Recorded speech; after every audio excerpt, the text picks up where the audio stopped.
In this video, we're going to talk about the broad then deep framework for product managers. My name is Kevin Wei, I'm a PM, and I'm here to help you land a job in product. Be sure to like, subscribe, and hit that notification bell for new tech interview prep videos every single week.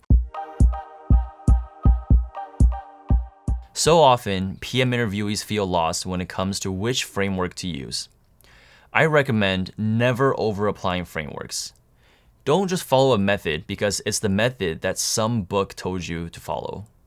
Instead, come up with an approach that makes sense, that is catered to the individual question. This would be much more impressive to your interviewer. However, there are a few different approaches that work really well when it comes to interviewing and figuring out which framework you want to use. The framework we'll talk about today is very simple, and I think it works well for most PM interview questions. It's authentic and genuine, which is why I like it.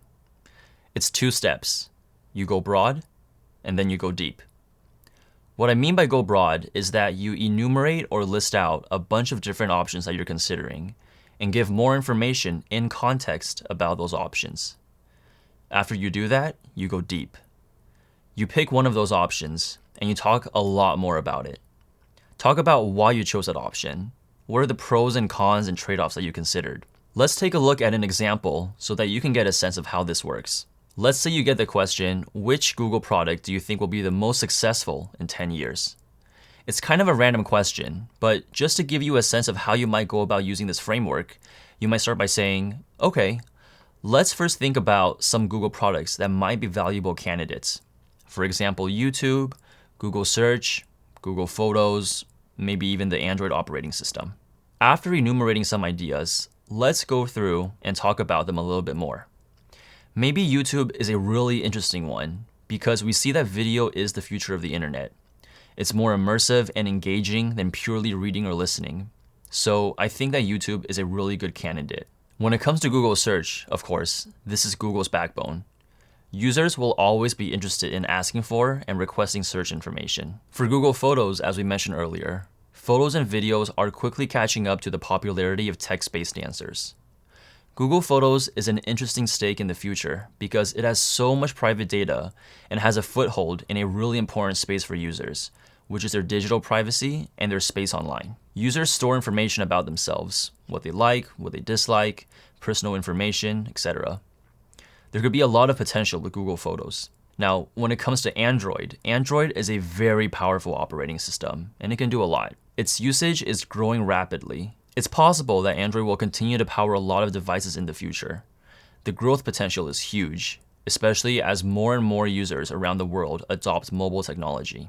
So now, just to recap our answers so far, we discussed a few options for products we could speak more about. We gave context around why each might have longevity in the Google ecosystem. And what we want to do next is pick one and dive really deep into it. Remember, we're trying to decide which Google products will be the most successful in 10 years out of the current lineup of Google products. So I might proceed by saying that my answer would be Google Search.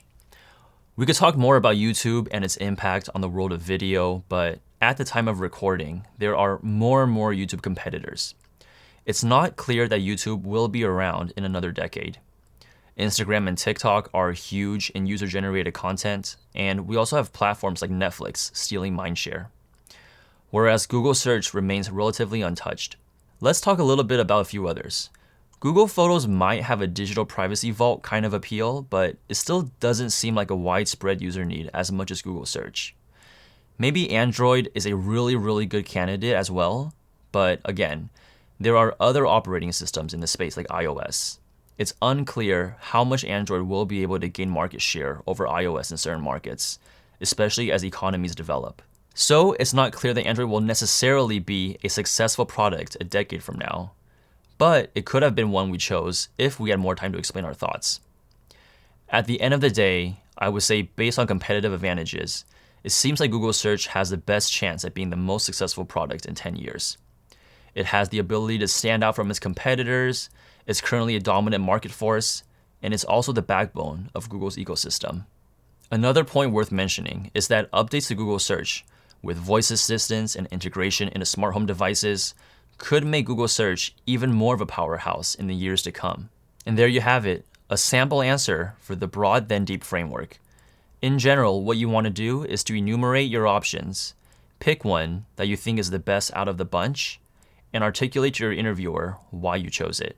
Hopefully this framework is helpful for you as you interview. Feel free to use it in smaller or larger doses depending on when is necessary. For more PM interview prep content, Exponent has the best resources to help you ace your interview, including in-depth interview courses, private coaching, and a community of experts ready to help you prep for even the toughest questions. Hit that subscribe button for more videos every single week, and go to tryexponent.com to become a member today. Thanks for watching.